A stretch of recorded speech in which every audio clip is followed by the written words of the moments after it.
Jason, thank you. More than 40 State House Republicans are rallying for landowners' rights in Iowa, trying to stop eminent domain and carbon capture pipeline projects. We've told you about plenty of those proposals around Iowa over the last couple of years. Iowa's News Now State House reporter Skylar Talal is following the latest legislation. Republican Legislative Intervenors for Justice, a group of 41 Republicans, are ensuring landowners they're going to continue to fight for their property rights. And now we're getting a little more insight on what bills they hope to move forward this session.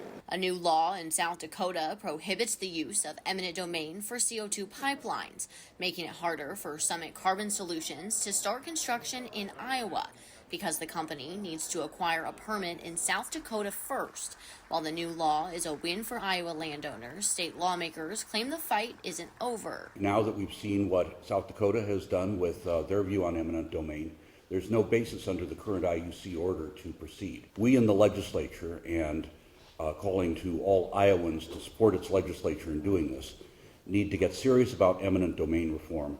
We thought the law that we had was sufficient. It clearly was not. House Republicans say they have about 7 bills they're wanting to advance, but will most likely combine them into 1 or 2 larger pieces of legislation.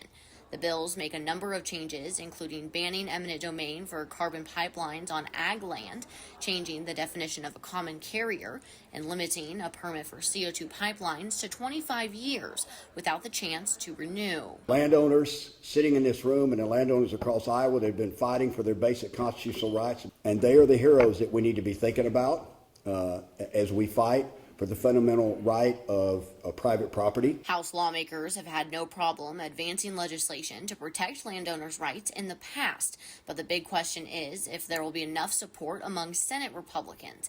Some say they're working on a proposal, but it's unclear what that'll look like. We haven't seen it yet.